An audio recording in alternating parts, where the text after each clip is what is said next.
Hey there, everybody. Welcome to Season 2, Episode 5 of The Mark Mo Show. This episode is titled Check Please. And, by the way, did I say my name's Mark Maloney? Yep, I'm your host, and I am here along with the co-host. He also has AK219. He has Aiden spelled the right way. Aiden Maloney, how are you, dude? Feeling beautiful on this lovely holiday weekend we've got in front of us. Got some sparkling water. We've got a fun show planned. I have nothing to complain about. That's awesome. Yeah, it'll be a good show. And, for a lot of folks out there, when this airs, at least in America, it is Memorial Day weekend. Very true. And so hopefully if you've got that extra day off by chance, hope you get out there and have yourself a good time. Absolutely. Weather should be temperate. Yes. At least in the Midwest. We're just very local-minded as far as weather goes. Right, exactly. So I'm not sure how it is where you are, but I just hope it's a great weekend for you. Absolutely. If you're out there in Curacao, shout out Curacao. Absolutely. I'm sure your weather is beautiful. The weather's beautiful. I think it'll be important here within the next few seasons to maybe do a little bit of research on all the fine, beautiful people that listen to our show. Absolutely. And maybe hop over there and, say hey and have some of that lovely... blue Curacao. Blue Curacao and triple sec, whatever else they make on that island, I would love to try. Yes, I am in the same boat. Awesome. And we would probably be in a boat. Probably be in a boat, Probably right. be in a boat, to be fair. But at any rate, that's what I love as this thing kind of grows, matures, whatever, that, we are able at some point to be able to kind of hop around to the countries that listen to us most and be able to pop over there and be like, hey, we'll be at this pub, we'll be here, we'll be there, and be able to meet with some of our listeners, because I think that would be super cool. That'd be very fun. But at any rate, hey, we produce new content weekly on all podcast platforms and YouTube. We also have some one-off interviews coming your way in the very near future. Just kind of putting a few ideas together. So they should be coming up pretty soon. They're fun, they're informative, all kinds of good stuff. Mostly local people that I interview, but I'm open to interviewing people nationally, so or internationally for that matter. True. So we'll see how that goes. And it's local people, big ideas, though. I think so. Because I think no matter where you're at, a lot of the things that local people go through, whether it's personally or professionally, whatever, I think at some point people they go through that in general. We're just all human, right? So we go through these things. So people tend to have more in common with each other than not. I think so. I think so. It's usually pretty compelling conversation. So hopefully everybody will like them as we've got a few coming up here soon-ish. But once again, if you like the Mark Mo Show, you know the drill. Like, subscribe, share stuff with your friends, all that kind of good stuff. But also check out my radio show, which is called After Hours. It's on Tuesday nights at 9 p.m. Central Standard Time and Fridays at 4 p.m. Central Standard Time. That is a music show, a lot of alt-rock, some Celtic punk, stuff like that. If you like any or some of that music, give it a listen. And I hope you like it. It's at WVLP.org. That's where the stream's at. And it is also on the TuneIn app on your handheld device, as well as Alexa. I hear you can yell at her and say, hey, play After Hours. And you probably have to be more specific than just After Hours. There's probably 1,000 things named After Hours. 1,000 imposters. 1,000 imposters, yeah. And only one original. Yes, because you invented that. I did. I was there when it happened. That's very true. There's a lot of things we invented, and there are imposters out there. Too many to count. That's right, exactly. So check it out if you can. I think you guys will definitely like it. And once again, Aiden stuff, Guys Being Dudes, AK219, Aiden spelled the right way, podcast, YouTube, all that kind of good stuff. Anything you want to share with the folks? Definitely. There's a fun episode that came out today as this podcast released on my channel, Aiden Spelled the Right Way, on YouTube. A little fun horror game called Para Eyes, which I believe we've talked about in the While You Were Sleeping segment before, which is very fun, and it's one that I'm playing and sharing on YouTube. So if you're interested in content like that, check me out. I'd appreciate it. Awesome. Well, I certainly check his content out. It's excellent. The gaming content, superb. And yeah, definitely check it out, interact, engage, all that kind of good stuff, and play along. You know, if you like any of these games, you know, you can download them. Yes, absolutely. Most of them are either free or below $10, so yeah, so give them a shot. Yeah. Now, I'll tell you, for considering some of them graphically and just overall gameplay for as cheap as it goes for, it's impressive. it's good stuff. It's good stuff. Yeah, indie gaming is at its, I think, all-time high over the last decade or so. Yeah. Yeah. So yeah, definitely check it out for sure.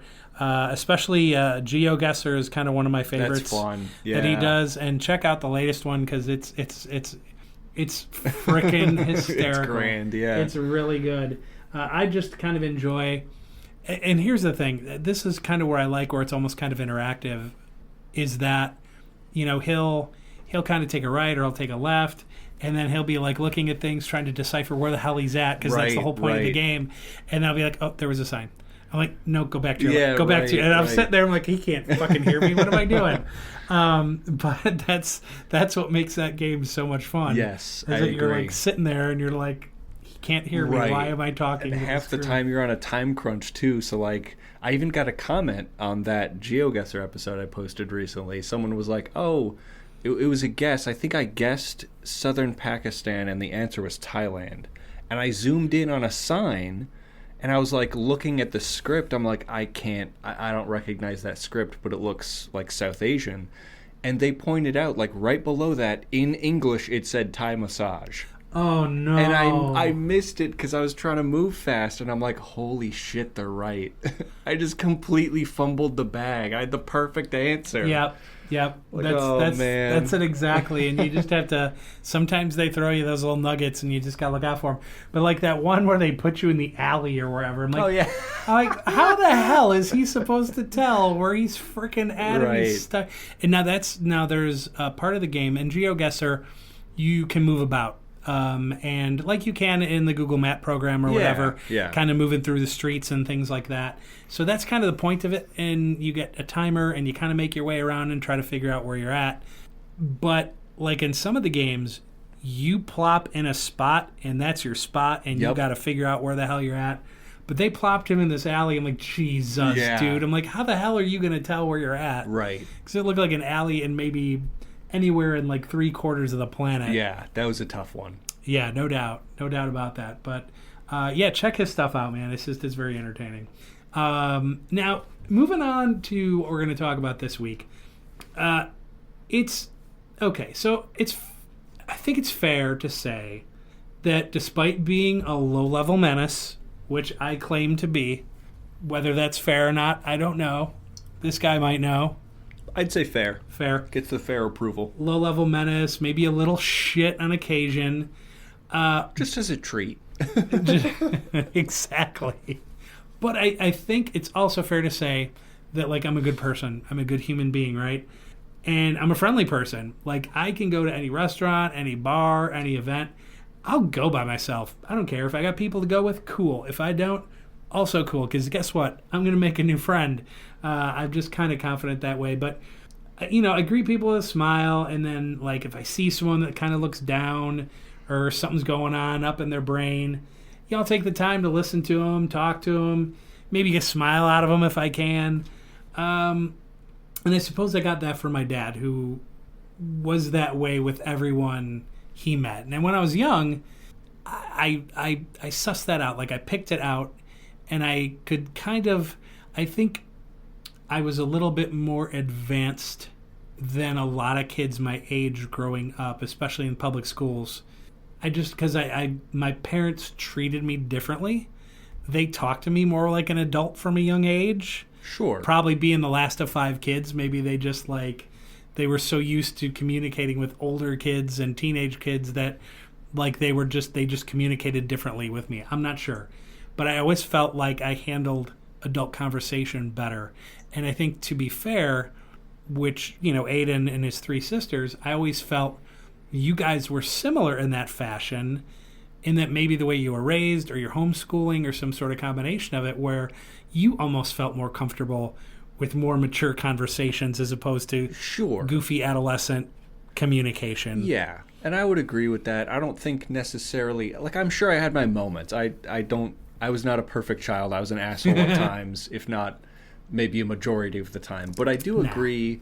I do agree with that. Like, I never felt I was being talked down to. Yeah. Because of my youth or anything, and I think that's huge, not only in confidence but in perspective. That, like, hey, you can have mature conversations with anybody, and sure, it should be mutually respected that that's not only plausible but doable. Yeah. Oh, for sure. And so, in being this way, and viewing how my father handled himself in certain social situations and things of that nature, I was young. I was like 4th grade, and there's this career day at school. And I'm sure Aiden's heard this story before, but most kids at the career day, they give the regular answers. Yeah, I'm going to be a firefighter. I'm going to be a police officer. Yeah, I'm going to be a doctor. I'm going to be center fielder for the White Sox. Yuck. Why would you want that? God, I don't know. Likes pain. Just for the paycheck, maybe. I don't know, Yeah, maybe it would just be easier if someone convinced that person, you could probably save yourself a lot of trouble if you just hire a female with a whip, a ball gag, have her beat the shit out of you. Be easier than sitting through 3 hours of baseball. Right. If you're a masochist, there are better ways. There are better ways than cheering for that team on the South Side. There's no question. But, I stood up in front of the class and I said, that I wanted to be my dad. And it got a few giggles, and the teacher looked at me almost like I didn't quite understand the assignment. And she's like, oh, you want to do what your dad does? And I said, no, that's not what I meant. I said, I want to be a good man, and I want to be a good dad to my kids when I have them, so I want to be my dad. Right. So now, kids are kids, and they're giggling like, this kid's a dope. Yeah. And the teacher couldn't have looked at me more, like, adoringly. She was just like, oh my God, that's the greatest answer maybe ever. And then, of course, throughout the rest of the class day, I'm embarrassed as shit because she's going to all these other teachers. Oh, my God, Mark, come here. Tell them what you told me. I'm like, oh, my God. I'm like, I got to go through this again. And then, I'm just like, whatever. I changed my answer. I want to work in construction. Right. But it was heartfelt and it was honest, And so, at any rate, that's just kind of, I suppose, in the earlier stages of how I developed who I am. And I think everybody gets that realization as they go from like grade school age into high school, eventually to college or a career. As you mature and as you grow, there's that point where you're like, oh, this is who I'm becoming. And at a young age, I kind of figured out who I was and who I was becoming and the kind of person that I wanted to be. Sure.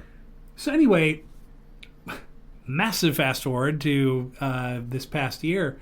So my personal life's been just this roller coaster. Just the highs weren't so high, but like there were good moments for sure. And I think even when you've had a year like I've had, you have to, and for anybody out there that has had rough times, depression, you're going through some shit, even if the highs aren't that high, take it, grab it, run with it, feel good about it.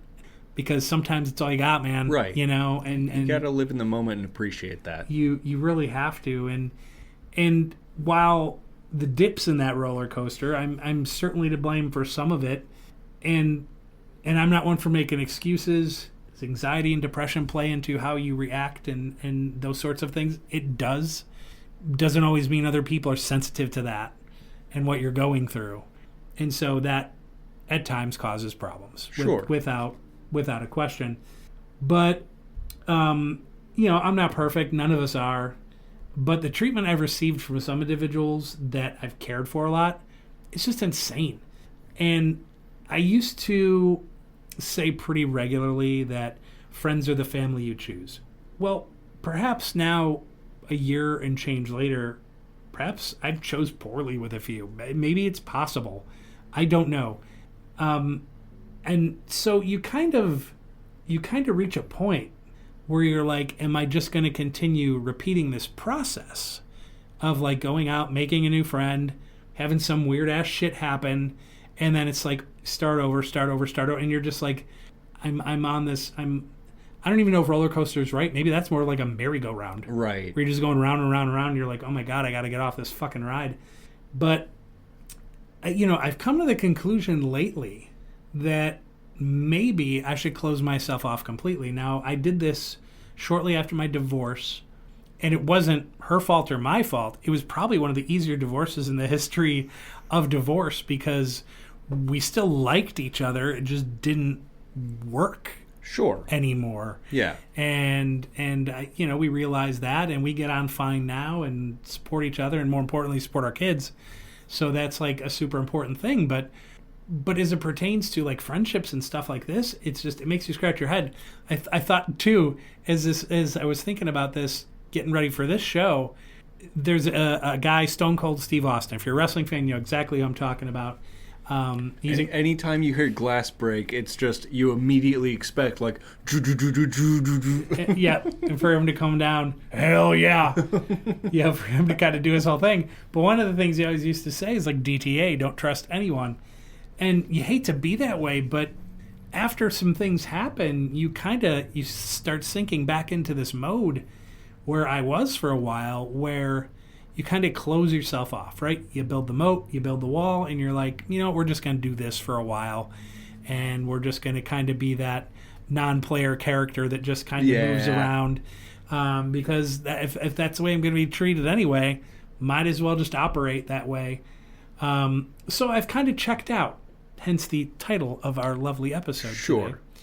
I'm not going to give myself so easily anymore to people, because I really do. And not from a financial sense, because that's kind of been part of this stupid, crazy roller coaster too over the years. But I'm talking more of like giving of yourself, which has an immense value in my opinion. And so maybe I bring this on myself, and I just set myself up for letdown again and again and again. And I'm starting to think maybe it might be a better idea to just, I don't know, be more of a self-serving dick for a while. And it's funny because I've always said this to my kids, not when they were young, of course, when they were like older kids and could understand where I was coming from.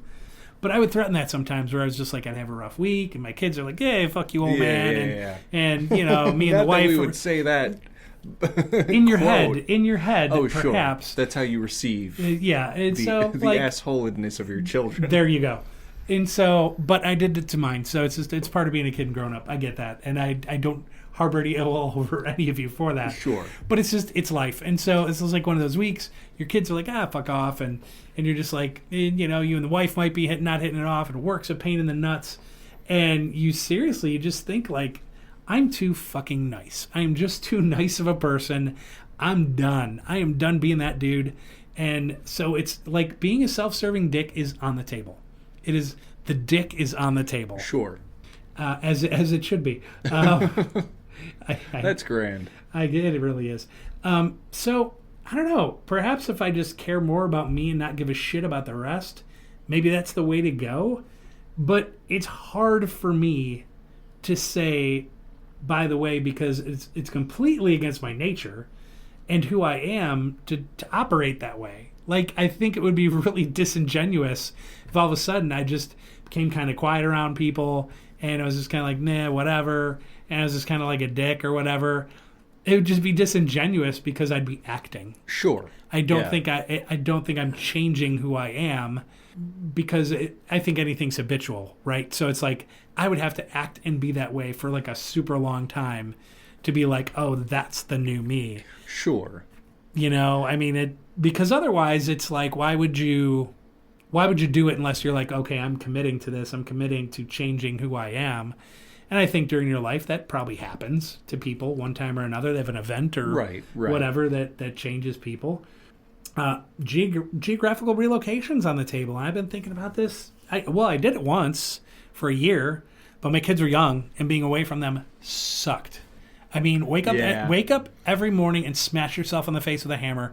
That was me for a year. And I lived in frickin' paradise. I was 15 minutes away from the Gulf of Mexico. Like, every day after work is a vacation, and I was miserable every frickin' day. So that geographical location is a poor example and did not work. Sure.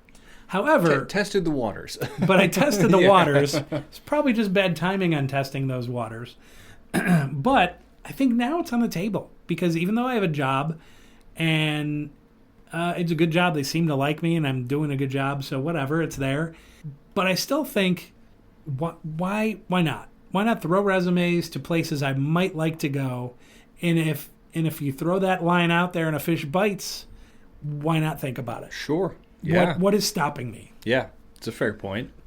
So I really find it interesting. And this has been more of a monologue today. Aiden and I usually interact a little bit more, but he's going to jump in now.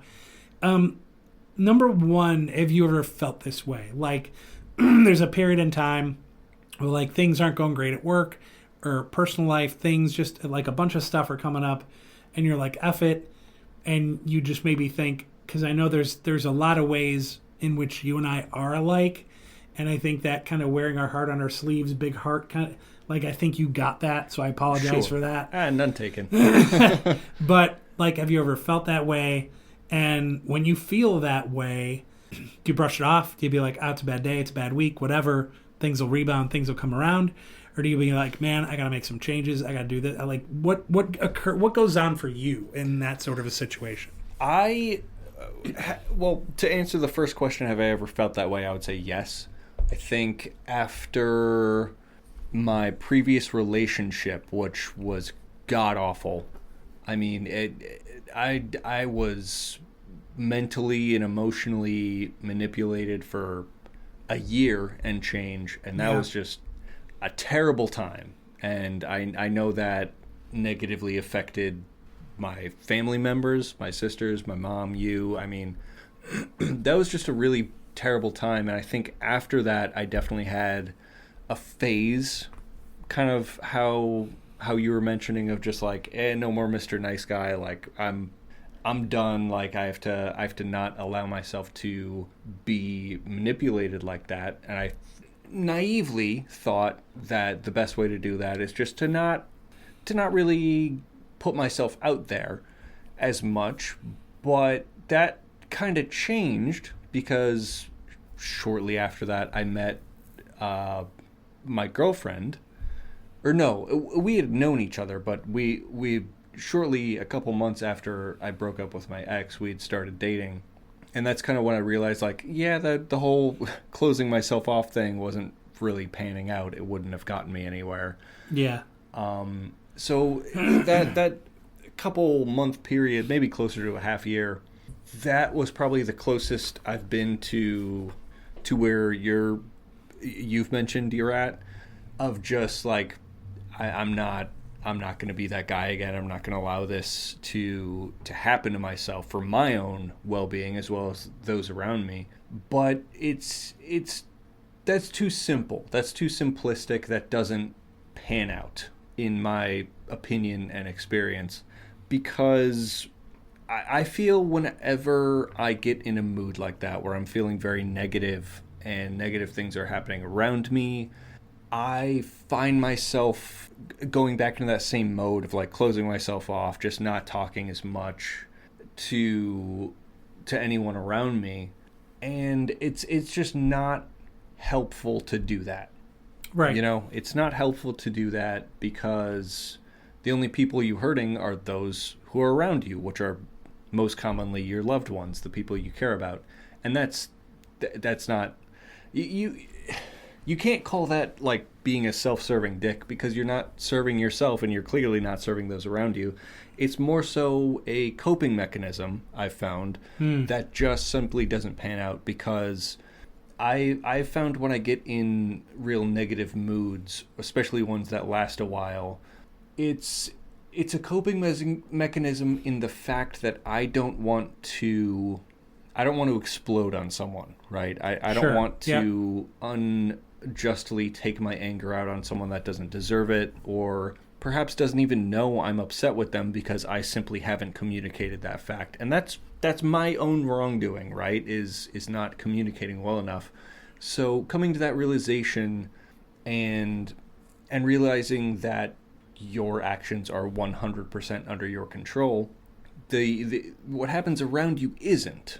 You know, it's important to realize that. So that's kind of how I deal with it. Is like I have to compartmentalize the happenings that I do not control versus my reactions and coping mechanisms that I 100% control, and find a healthy balance on how to deal with it, how, like, what to compartmentalize and save for later versus what to communicate now without reaching a point of emotional break where you may say something that you will later regret.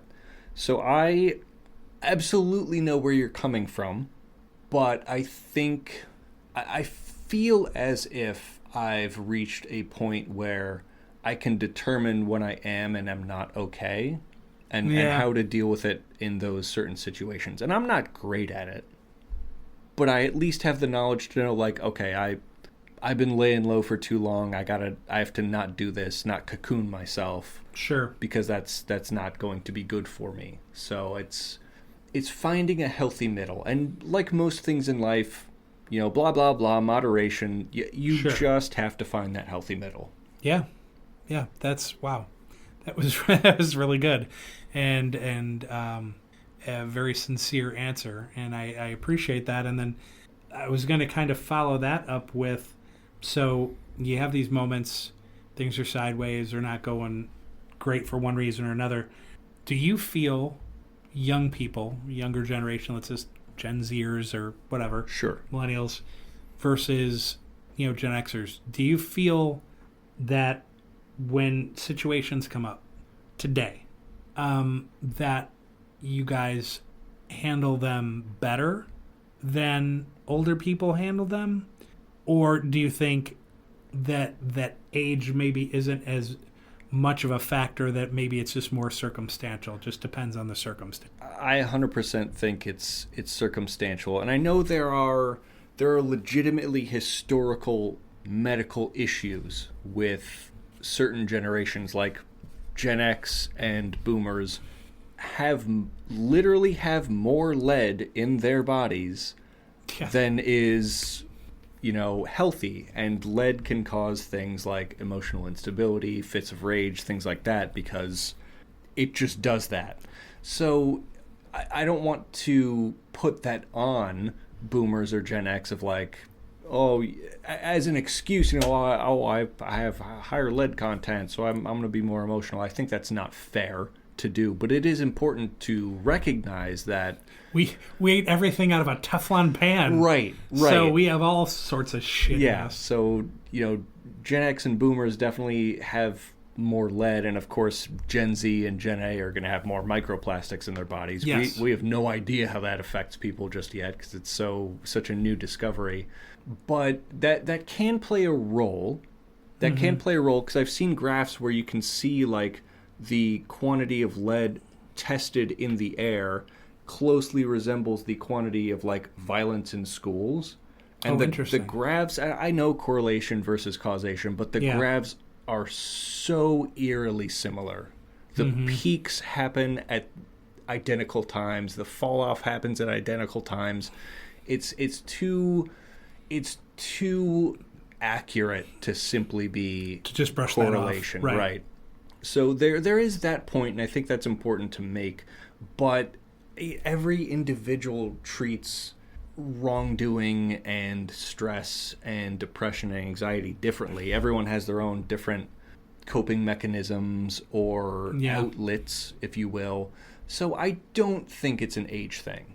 No. I really don't. I think coping mechanisms are different. Yeah. I'll give you that for sure. That is definitely, coping mechanisms are different by age, because one of our generations grew up mostly online. I remember having access to YouTube from the time I was like 10 onward, right? Yeah. So social media does play a part in terms of coping mechanisms and in terms of stress, being stressed from social media. But I don't think it's strict enough to say an age purely plays a part, And then there's another part, like a part B of this too, whereas when you think about your age and going through things like this, so it's some difficult friendships or relationship or just things got you down, family, home, whatever, and you're younger, I feel like at minimum you have a peer group. Like you have a group of people your own age. You're all dealing, whether it's environmental, it's home, whatever it is. The You're all puberty, kind of right. dealing with the same shit. So when you're dealing with it, you feel like you have 2 or 3 or 4 or 5 or 10 people you can be like, oh man, blah, blah. And everybody's going to be like, oh my God, I'm totally like, and they can relate to you and those sorts of things. Right. Whereas like where I kind of go back to maybe a little bit of this age thing, whereas like I'm a Gen Xer. So Gen Xers were the first latchkey kids, really. You know, we grew up fast and we kind of had to. And that's okay. But we're also kind of that rub dirt on it generation where it's just kind of like, oh well, whatever. And you move forward, you move forward, you move forward.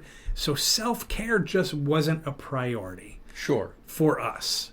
You know, so I think now that you grow up and you encounter some things and you feel like if you're unloading on a friend or you're like, oh man, I'm dealing with A, B, C, and D, you feel like shit because you're like, man, I just unloaded all this stuff on this person. Right. They were probably having a fine day. Now they're probably not having a fine day because of me. Right. And so then you're like, maybe I should just shut up and deal with this stuff on my own. So I feel like, once again, from the age thing, that maybe that part of it is a little bit different. Sure, I can believe that. And I know that as far as I don't want to speak for Gen Z as a whole, and I know I've brought up generations as a whole, and I don't necessarily mean to group everyone into that by generalizing. That's not very fair. But from the Gen Zers I know, my colleagues, girlfriend, sisters, friends of friends, etc., that type of communication of venting is pretty common. Fairly common. I mean, you ask like, how's your day going? You'll probably get a fairly sincere answer. Sure. Unless it's a colleague or an acquaintance, then you'll probably get the traditional, fine, how are you? But, right. I mean, you ask a question like that to one of the homies, you're going to get a pretty sincere answer, you know? Right. Be like, things not been going great, X, Y, and Z. And I just, of course, I don't want to bring up the generational thing, but to piggyback off of what you were saying, that is a difference of what you've experienced versus what I have, where if something's bothering you, you got to unload, you can just do that. And sure. you can typically assume your friend or homie, whoever else, girlfriend, partner, they'll hear you out, they might vent back, they might be empathetic, they might just hear you out and leave it at that. But that type of, I guess it is coping in a way of venting it, getting off your chest. It's more acceptable, socially acceptable, you might say. So that definitely could be an age difference, generational gap difference. Yeah, for sure. Well, yeah, that's just kind of one thing that I noticed and had really given some thought to, is that there's just certain styles of communication within your peer group, within your age group, that are just different than ours. And the fact that you guys are much closer in age, in time, sure, to your growing up and your developing than I certainly am. But that's kind of why I kind of brought up the whole situation of like how we were brought up and how we lived when we were younger, and how that kind of applies to being older and having these things come up in your life where I don't think we can necessarily always communicate with our peer group the same way you guys can. Sure. And that's just age. That's just like, you're sitting there and you got a friend. It's like, oh man, I really value this friend and I value their opinion and I'm going through something. And then you think, but they got 3 kids and then one girl's got to play tonight. Yeah. And it's like, so then that sort of thing goes in your head and then you're like, nah, I'm not going to load on them, but it's still in you. Sure. It's still in you, sure. And you're still trying to process shit. So it's definitely a challenge, which is why, rolling back, maybe being that self-serving asshole and just closing yourself off is just something that you prevent the pain and the hurt from everyday bullshit, and you just kind of move through life as that NPC. And maybe that's the way to... I don't know. Yeah. You just search for answers with all this. Sure. That is true. You don't want to be a hermit, though. No, not necessarily. Although that lifestyle does seem fun. Cabin in the middle of nowhere. Just be like, what am I going to do today? Chop down a tree, make some logs, Go fishing. That's it. Fuck, dude. Okay. Count me in. That's it exactly. And I mean, there's enough remote jobs today where it's like, okay, all I need to know is I can be someplace with an internet connection. Right. And then once I know that and I can work from whatever location, why do I give a shit, man? Right. I mean, right. Just go and do my own freaking thing, buy a dog. Yeah. And just sit there, maybe be like, get a fishing pole. You know, that's something that's quiet and, you know, fish isn't going to piss me off. Right. Well, they might. They might jump off the hook. But, you know. You little shit. You little shit. But, like, if that's your bad day, right. I'll take 1,000 of those. Great bad day. That's a great bad day. But at any rate, I mean, this is a really great conversation, maybe one that we pick up again later on. But I think this just speaks to a lot of people and a lot of things that we go through. And, you know, maybe there's a lot of situations where even, you know, and this is much grander, where situations where, like, violence ends up occurring. Not that, you know, it's going to happen with me or would happen with you, but where if things just continue to build up for some people, you know, that's why there's domestic violence. That's why someone brings a gun and shoots people and other things like that happen. Right. Because maybe it's just time goes on and on and on and stuff just building up in these people and they just don't, maybe they find they don't have that outlet. Right. And mental health care is a huge issue in the United States. Because we don't spend any money on it. Right. And the government doesn't give a shit. Yeah. Mental health care is a huge issue.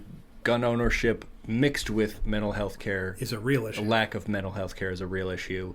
So it is a problem. And having a good peer group is not a privilege that everyone gets to have. Correct. You know, so that also plays into it. And of course, you simply have mental disorders, psychopathy, sociopathy, that just happens. And it's unfortunate. And you just hope that there are people around you that catch it early enough that you can get treatment. And that doesn't happen all the time, which is why we get these devastating news stories, especially in the U.S. It happens every fucking day. But yeah, I would just, not that I'm a guy you want to take advice from, but if you need to hear it, go out and seek help. There are people that are more than willing to help you, and if you can't afford therapy because, hey, it's the United States and, you know, fuck the common people, talk to anybody. I hear the suicide hotline's Canadian now, but you know whatever. Call them. What are you gonna do? Right. I'm sure they will take your call and they'll help in any way they can. Yes. Yeah. There are people that care. Definitely. But I thought that was a great conversation. I thank you very much for your heartfelt answers. Certainly. There. And once again, we always tell people, you know, engage, interact with us. Drop a line. Let us know your thoughts. You let us know your thoughts. If you're feeling a certain way, let us know. That's you know, I'm not in my dick phase yet. So yeah, right. You've caught us just in time, really. You've caught me just in time, really. Exactly. Reach out to us, and you know, we're happy to help or help point you in a direction at the very least. But at any rate, I thought that was great. Thank you. Yeah, certainly. And we'll be right back. We got a little Carpe DM coming up in just a second.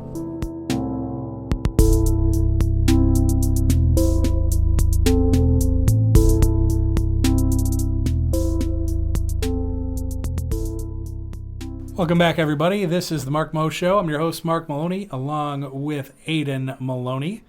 And it is now time for Carpe DM. And you lovely folks, send us your DMs, and we read them on air.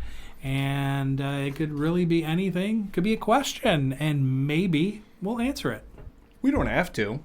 Maybe we won't. We might. It's likely that we will. Right. Plausible. We may. Mm-hmm.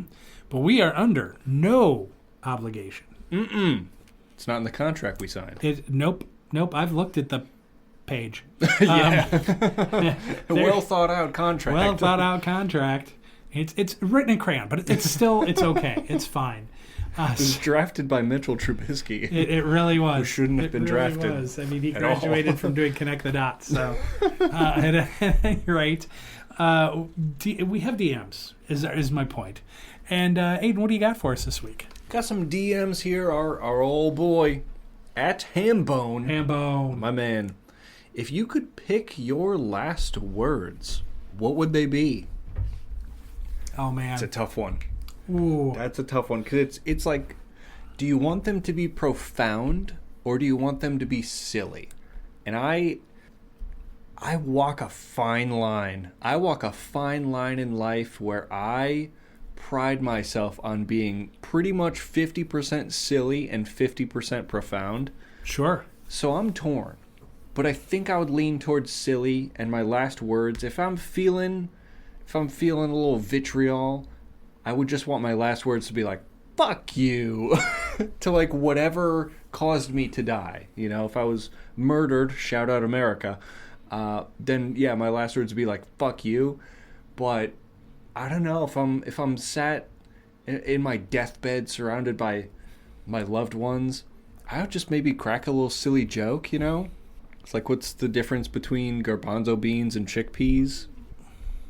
What would that be? I wouldn't pay $100 to have a garbanzo bean on my face.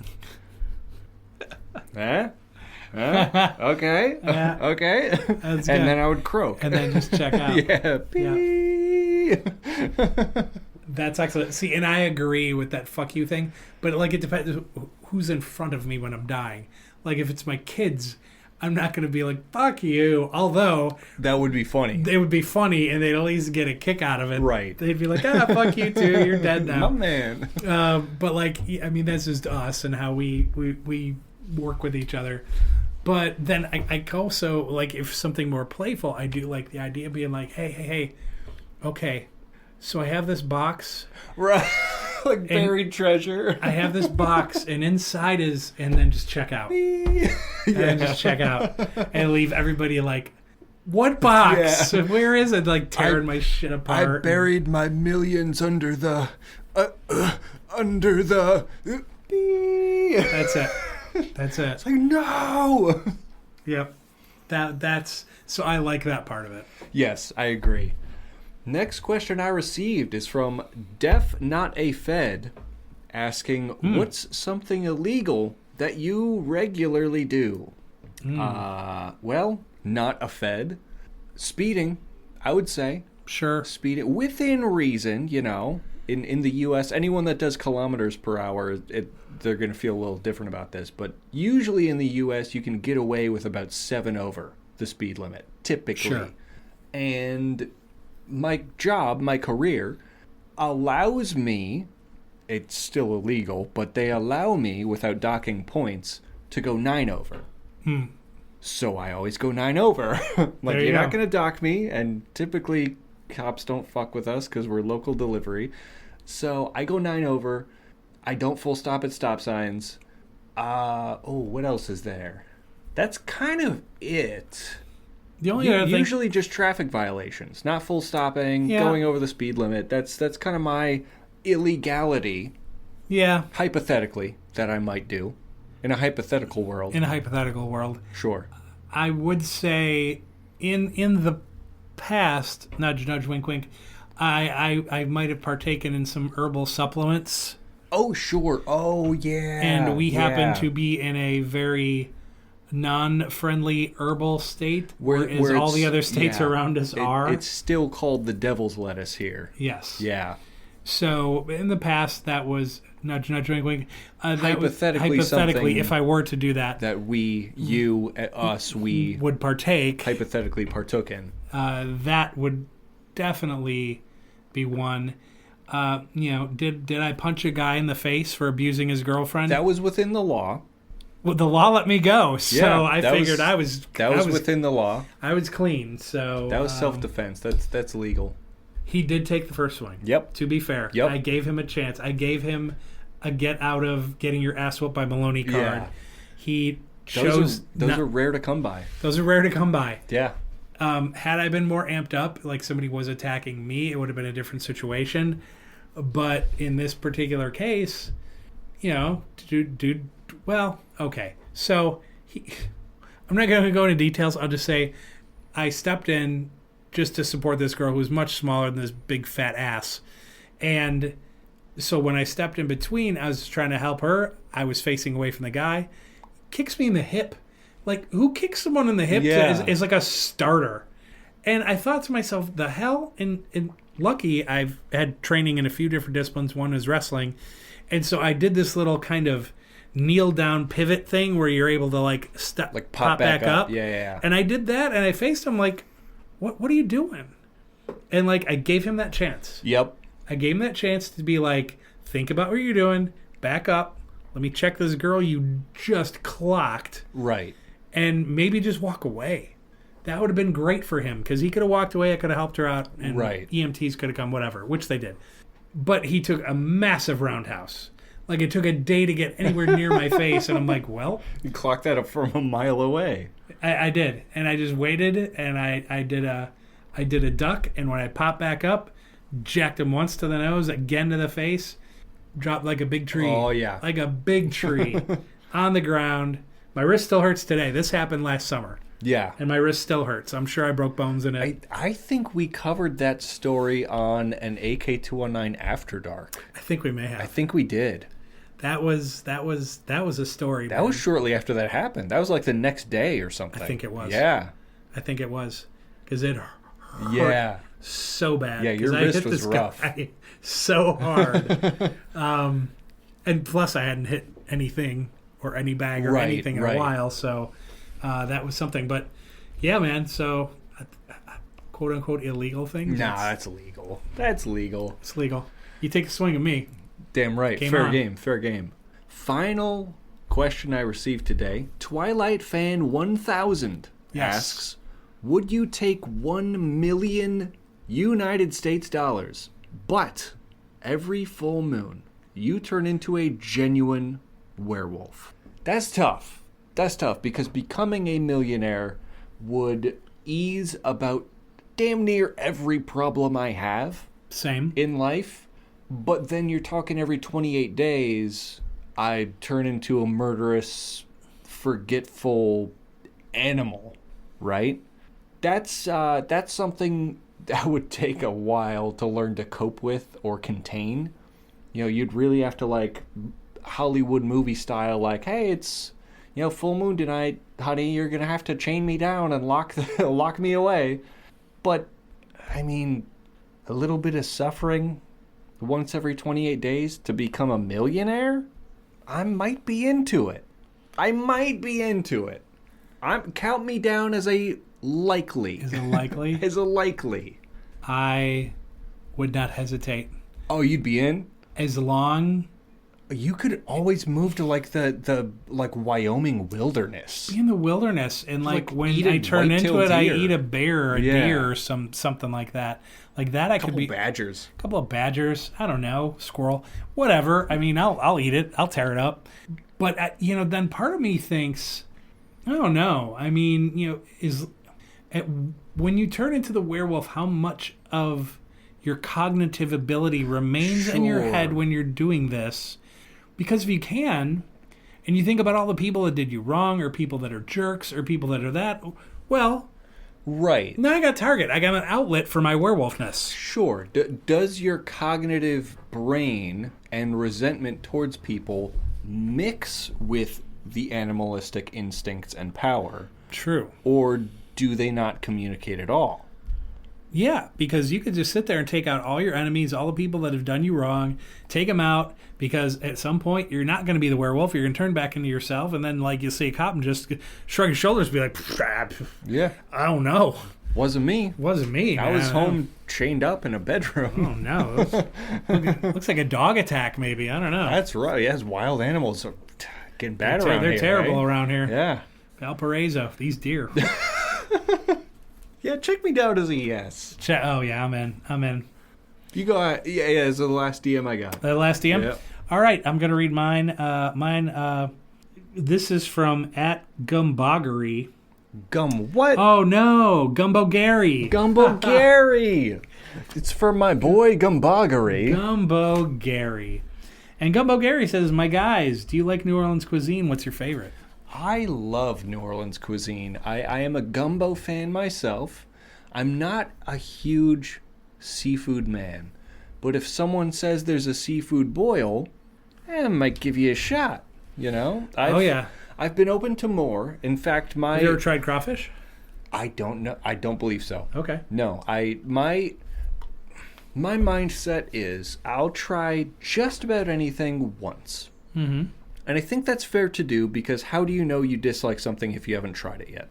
So I'll try just about anything once, and that mindset is how I found out I love sushi.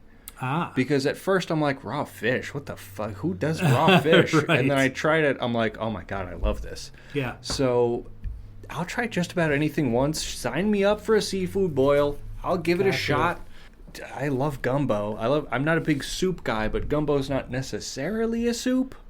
Not more of stewish. Yeah, stew-ish. Yeah. For sure. So I love that. And then Red beans and rice. Dude, I will tear up some red beans and rice. My man. And dude, Cajun seasoning is a godsend in the United States of America.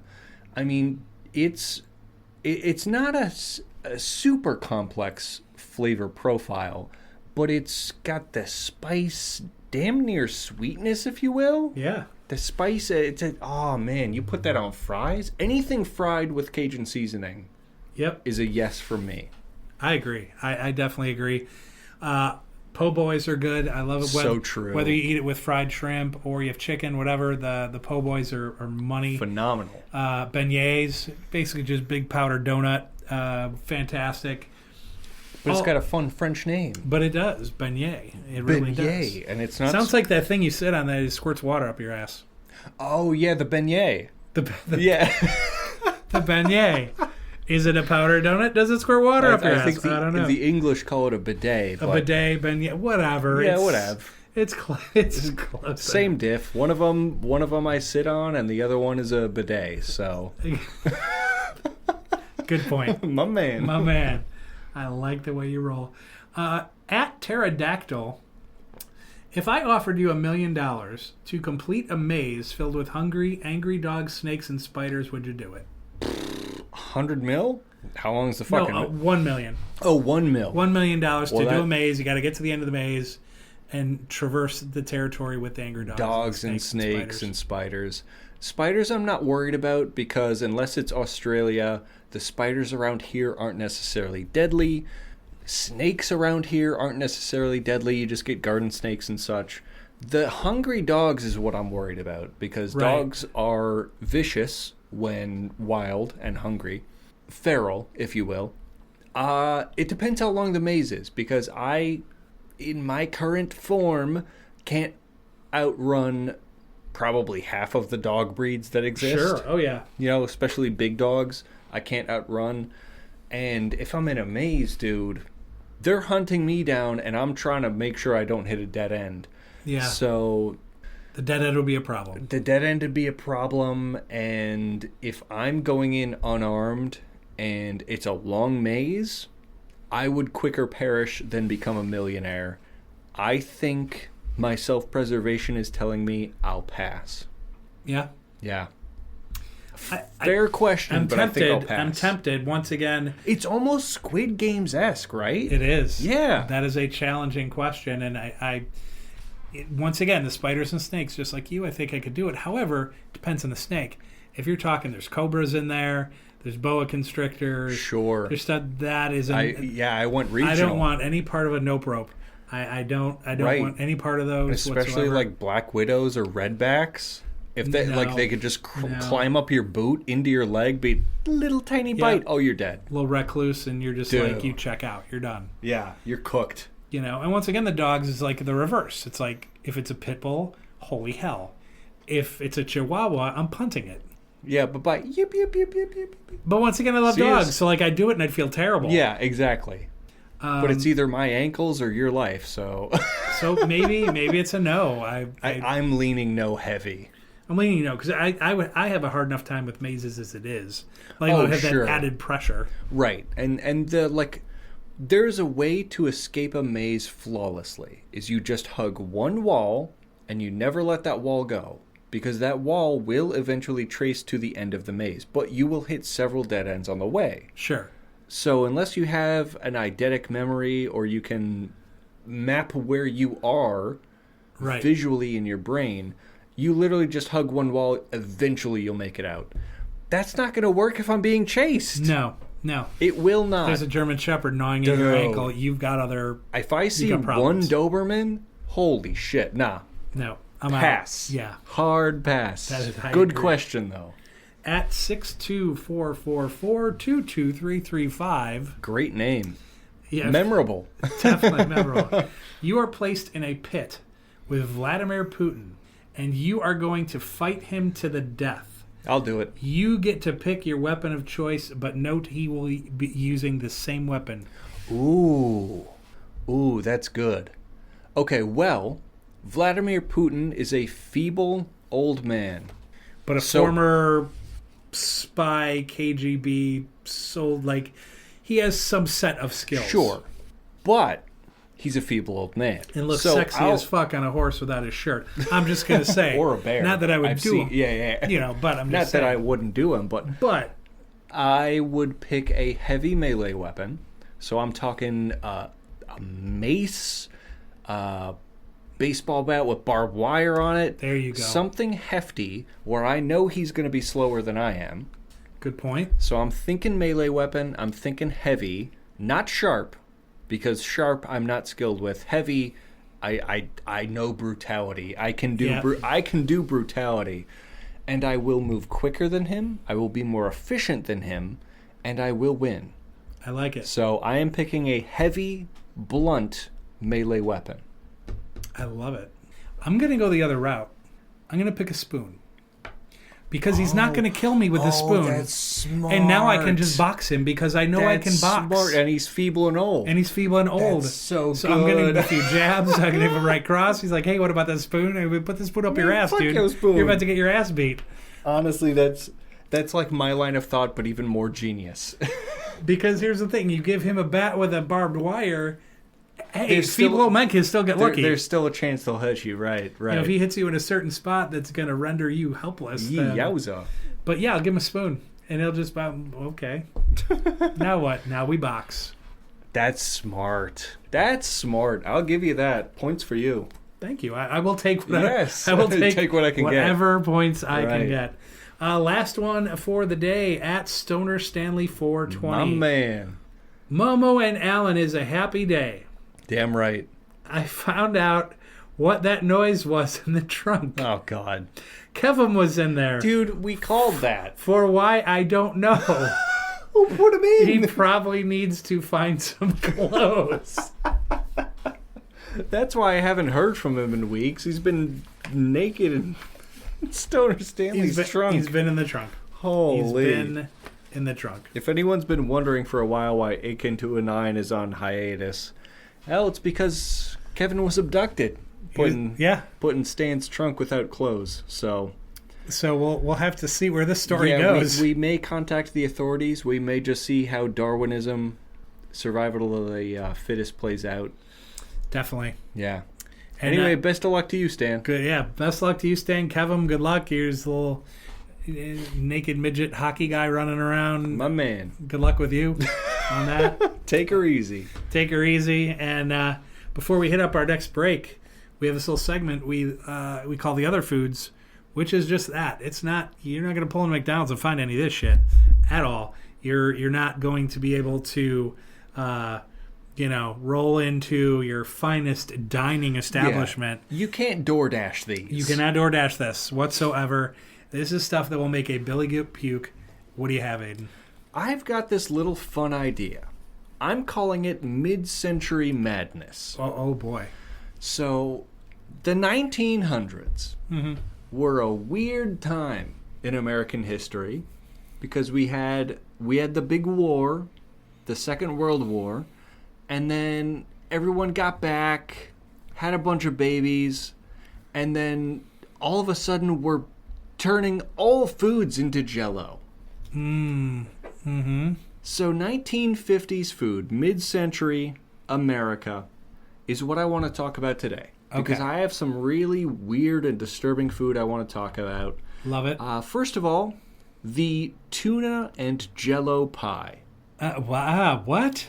Also known as the summer salad pie, which, by the way, made it into Betty Crocker's Dinner in a Dish cookbook from the 60s, calling it, quote, pretty as can be. Okay. To remind all the listeners that may have missed a part of that, this is tuna and Jell-O on a pie crust. I'm going to show Mark Moe an image. Oh, that looks vile. It looks vile. You may have to do your own research at home, lovely listeners, but that's the tuna and Jell-O pie. This list, by the way, I will mention, is from BuzzFeed. So if anyone wants to see the full list, I believe you can just look up like 1950s food BuzzFeed. You'll find it. The tuna and Jell-O pie. It is exactly what you think it is. Next up on this list is ham and bananas hollandaise. Ham? Yeah. To recap, ham and bananas hollandaise. Ugh. That's the only ingredients. That's it? It's bananas with ham on top with hollandaise sauce on top of the ham. That's on the bananas. No. Ham and bananas hollandaise. Oh, God, no. 1950s America. Granted, I will say this is probably all like white people recipes because at least like white Americans have such a track record of not having good culture. True. And I don't want to pin this on black Americans at all. Or no way. I like this. This is clearly a white people thing. Next up on this list is the perfection salad. This is a quote. I am not calling it perfection salad. The perfection salad, which is a tall Jell-O mold filled with unflavored gelatin, lettuce, leeks, tomatoes, and other salad ingredients. It's simply a salad suspended in unflavored gelatin. That's nasty. Yeah, just fucking eat a salad. Just eat the salad. Just eat the salad. Eat the salad, have a little dish on the side with a piece of Jell-O in it, and you're good. That's it. You don't need to combine it. No. Not everything is a Reese's. No. Next up is the frosted ribbon loaf, because if it wasn't a Jell-O mold, it was a loaf. It's a cream cheese frosting filled with layers of ham and egg filling, with a lovely tomato on the top. That just looks... on the surface, I would be like, oh, what is that? That looks interesting. But I think upon more intense inspection... Right. And possibly things... Through taste. Taste and things going up your nostrils would probably be just so gross. In theory and practice In practice, bad. yeah. Next up is the lobster relish. Oh, God. Which is a Jell-O mold with shrimp, lobster, and other accoutrements. No but way. It's all frozen in gelatin. All in Jell-O. It's all in God. gelatin. We've got the lime cheese salad. Oh. Which is lime Jell-O. Lime Jell-O. Lime Jell-O plus dairy plus seafood. Oh, God. Yep. and then penultimate is the liver sausage pineapple. Liver sausage pineapple. Yes, which is a Jell-O mold made to look like a pineapple. That's a Jell-O mold? That's a Jell-O mold. I'm showing images to Mark Moe here. You'll have to look them up at home. It is a Jell-O mold made out of liverwurst, mayonnaise, Worcester, but it's made to look like a pineapple. Now, why would you make a fantastic, tasty-looking fruit out of nasty ingredients? No. See, SpongeBob would see that shit, and he would just rather scrub your dirty pants, man. I'm moving out. I'm moving out. Dry me up. I will scrub your pants. Keep your damn pineapple. Oh, that's gross. The final one I have is a simple 2-ingredient recipe called Spam and Limas. Okay. Which is roasted spam and lima beans, beautifully arranged in a pot to make it look like dog vomit. That's like, I would never eat that, ever. Spam and limas. I wouldn't eat either one on their own. Let alone together. Spam and limas. No way. This has been mid-century madness. Not now, not never. Johnny Hemistics. Yeah, it's not good. It's not looking good for you, 1950s people. Not at all. Not to call out boomers, but I'm calling you out. Guys, Jesus, what were you thinking? Yeah. That's bad stuff. But thank you for enlightening us. Oh, it's been my pleasure. It's when we do develop the time machine, that will not be a time I will be going back to. I don't believe. Absolutely not. Oh God, that's awful. Well, we're going to take a quick break. We come back. we're on to our feature segment. You just made the list.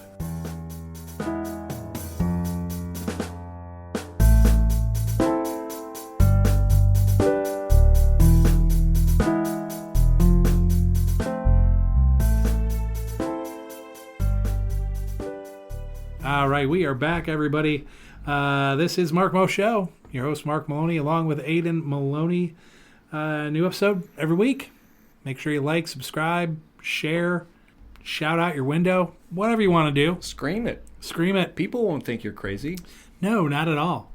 And if you're an attractive female and you want to scream it, by all means, send that shit to me. Film it, get paid, hey? Absolutely. Whatever. Schmoly schmans, whatever you want to do. I mean, you do you. My man. But if you want to, show Earn it. Mark Mo Show some love, we would appreciate it. We deserve just that. Well, that's kind of boastful. That's boastful. You lovely viewers, listeners that may be in that line of work, you deserve it. You deserve it. So if you want to give us, a shout, if you will. Shout it out. If you may. Stand up and shout? No? Okay. It's rapidly deteriorating, as it often does. But now we are here with You Just Made the List, our top 10 list. And it goes from 10 to 2. We do our big number one reveal. And let's see. Let's look in our big book of rules. Yep, that's right. One rule. No rules. No rules? No rules. That's a great rule to have. Isn't that a great rule? Paradoxical, but I like it. Yeah, I'm okay with that. Yeah. But it's not against the rules. It is not against the rules. And today's You Just Made the List, Whiskeys of the World. Oh, my man. Our top 10. That is top 10 whiskeys. A beverage that is near and dear to my heart and yours as well. And we have a beverage with us here this evening. And Aiden, why don't you tell the fine folks about what we're consuming while we do our list here? We have, in the past, for our official beer review, swerved and tried a whiskey before. We did. This one we are simply going to be sampling as we talk about the beverage itself. This is the Evan Williams 100 proof bonded American bourbon. We're simply going to be sipping it along as we talk about its brethren or sisters, however you want to look at it. Its sibling drinks. And we'll be talking about our favorite whiskeys as we sip. Indeed. A whiskey that I don't think either of us have tried before. I have not. Which will be fun. Now, as soon as you said Evan Williams, I was so happy because I'm like, oh, that is like, there aren't many I haven't tried. There are definitely some top shelf, like, super expensive ones I haven't tried. Sure. But most of your mid-range down I have, and Evan Williams has happened to be one I hadn't. So. Well, this I think is the higher brow Evan Williams. There is a base Evan Williams, yes. And I think this is a step or two above it, being the Bonded 100. So we will be sipping that as we talk about our list. And Excellent. Of course, if you have a list at home of your favorite whiskeys, send it to us. Absolutely, through the socials. Slancha. Oh, that's nice. Oh, she fiery. In a fun way. Yeah. You know? I really enjoy the flavor a lot. Yes. Yeah, this one... This is one of those unique whiskeys, in my opinion, where it's an interesting in-between. Could you shoot it? Sure. Could you sip it? Sure. Is there an in-between? No. No, there is not. I mean, if you take anything more than a sip of this, you're going to have wish you shot it. That 100 proof is pretty tough, but flavor notes. The flavor notes are grand. Oh, they're excellent. On the nose, it's fantastic. The palate, it's sweet vanilla, peanut, pit fruit, and then it just bites you. It bites you back with that 50%. It does, but in the same sense, I feel unlike, and I know this is extreme because this is you're going from a mid to upper mid level bourbon to just dog water, but yeah. The point I'm trying to make is that I don't think it lingers on the palate too long. Sure, I'd agree. As like a Malort does. Ah, yes. Where I can drink almost anything. How dare you compare this Evan Williams dog shit to the beauty that is Malort? To the beauty that is Yeah. Malort. How dare you? How I dare know. you. But Malort happens to be one of those liquors that people be like, "Oh my God, it's the worst thing ever," and this and that. But I don't see that. No, I think it's technically a liqueur. Yes, correct. But it's not as bad as people make it out. And it could be like, oh, well, you just like it because you're Chicago. Well, I like it because it's the closest I can get to drinking Pine Sol without drinking a dangerous chemical. Agreed. It tastes like Pine Sol smells. Yes, it does. As an ingredient in a cocktail, it makes sense. Because if you want something with pine, if you want something with bite, put Malort in there. Absolutely. If you want to prank your friends, give them a glass full of Malort. Yeah. If you want a shot for funsies, you drink Malort. There's no reason not to drink Malort. And I'm not sponsored by Malort, but I just go out and drink Malort right now. I agree. Buy a handle of it. I don't even think they make those. No, I don't think so. Find one. Find one, indeed. I love how you said find one. Find one. You have been directed by Aiden Maloney to find one. BYOM. Bring your own Malort. Bring your own Malort. And if you're going to do the proper Chicago handshake, make sure you got Spolt style on hand. My man. Okay, I'll kick mine off this week. Top 10, I have a couple of honorable mentions. Slane, which is an Irish whiskey. Two Gingers. That might be one. That might. Good I don't know if that's an Irish whiskey or if it's a blend. It is. But I do enjoy Two Gingers quite a bit. And then Toki Suntory, so that is a Japanese whiskey. They do whiskey very well. Fantastically. They do it very well. And by having those three as honorable mentions, you got to be, holy shit, what are your top 10? I mean, so it's significant. And there's some that are just favorites. It's just the way a top 10 works. But number 10, Proper 12. Number 9, the Fighting 69th. Is a really good Irish whiskey. It's also a tribute to the Irish Civil War regiment that fought at Antietam and some other places, Gettysburg. And so it has a historical context to it, but also is just a damn good Irish whiskey. Number 8, Journeyman Corsets, Whips, and Whiskey is probably a local one. It's a local one, Three Oaks, Michigan, and Valparaiso, Indiana. It is as good of a whiskey as you're going to find. It's really excellent. Number 7, Woodford.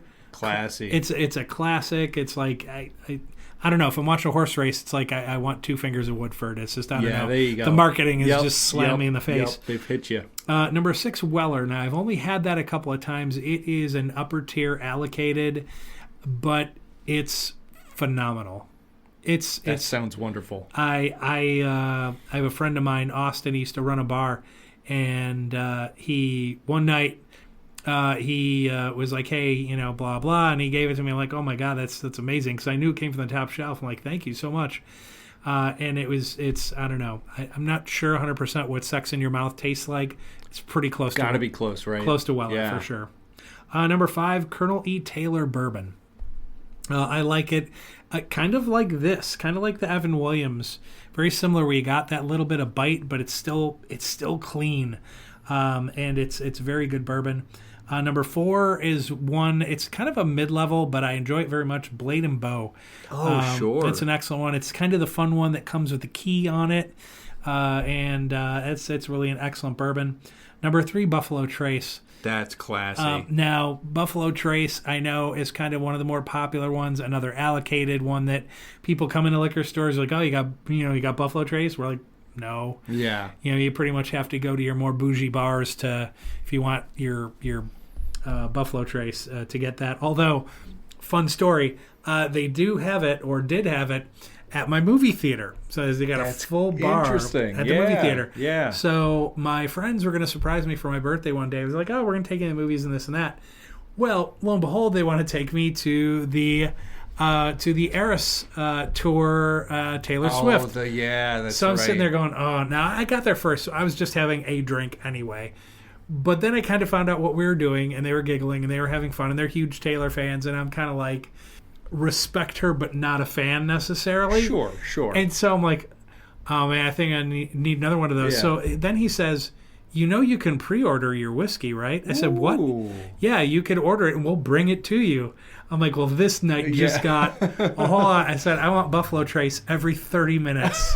And sure as shit, 30 minutes would come and dude comes in and be like, Yes, sir. Did you have the buffalo? I felt so bougie. He was like, did you have the buffalo trace? I'm like, well, yes, I did. Bonsoir. Indeed. Quite. Indubitably. It was for me. I was so buzzed when I got out of that show. And it did enhance the quality of the show for me. Sure, certainly. And number 2, the old standard, comes in many flavors and oak barrels and things, but is Jameson. There you go. That's the standard. So there are a couple bartenders in town, and when I sit down, it's like, hey, do you want a shot? Because that's kind of what you do. Not only do you tip a good bartender well, but you kind of offer at some point in the night to do a shot with them.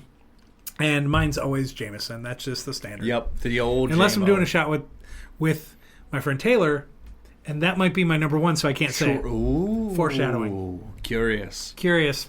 Now, I like the fact that you mentioned at the beginning of your list that there may be some favorites mentioned. Yes. So there are biases implied here. I don't want the first couple I mentioned to be an indication of my immaturity. I would never judge. But, I'm sure some people will. Oh, there's going to be people judging me. Because my number 10 is Red Stag. My number 10 is Red Stag. I'm not judging. That is I think it's Jim Beam, if I'm not mistaken. It's a Jim Beam. I think it is. Black cherry whiskey. And it's pretty low on the shelf, to be honest. That's okay. But it's just enjoyable. Yeah. It's just enjoyable, and that's why it makes my list. You know, it doesn't always have to be that $50 bottle, that $50 750 ml that you get. Yeah. It's enjoyable, and it's inexpensive, and that's Red Stag, and it's number 10. And sometimes those ones on the lower shelf, that's the one you mix with stuff. Exactly. And that's okay. Exactly. Yeah. Number 9 on my list, hear me out, number 9 on my list, Jameson. Oh, wow. I'll get to why. Okay. Number 9 on my list is Jameson. Number 8 on my list, hear me out, Fireball. I thought really hard about putting that on my honorable mention. I really did. Because I can do shots of Fireball, and people will get them. And, like, I've been at local bars, and people are like, oh, Fireball. I'm like, I'll do it. Oh, yeah. I'm like, I will drink that all day. It's a cinnamon whiskey. It is fantastic. Yeah. And it's weird, right? I'm not a fan of Red Hots. I'm not a fan of, like, that spicy cinnamon gum you get. But Fireball is just different in a great way. I think so. Yes. I wonder if there's a way where you could make cinnamon rolls and infuse it with Fireball. Shit. Or if you put the Fireball in, like, the icing. Holy. Well, I know you could take Fireball and put it with apple juice. And That's it's called right. an apple pie. The apple pie. Yep. Or cider, even. Yep. Number 7 on my list is Slane. You mentioned that Slane Irish whiskey is fantastic. Number 6 on my list is the Suntory World Blend. Oh, that's really good. We have tried on the show before. It is a blend of Irish, American, Canadian, Japanese, and I think one other Scotch. Some of the blendeds are actually really good. Yes, so they blend those 5 types of whiskeys, including their Suntory Japanese whiskey. Fantastic. I mean, the calmness of the Canadian and Irish whiskeys with the American whiskey really toned down that powerful Scotch flavor that's just earthy and smoky. Yeah. And then the Japanese whiskey, all the character in there is fantastic. Number 5, the Knot, which is an Irish whiskey. Knot. I left that off my list. That's a good one. A phenomenal Irish whiskey. Yes. I believe that one's 100 proof too, but you would never know. It's so smooth. Number 4, I separated these on purpose. Number 4 is the Jameson Stout Edition. I see. I see what you did there. Yes, the Jameson Stout Edition whiskey is phenomenal. It's so good. You get the flavor notes of stout, of Irish stout, in your whiskey.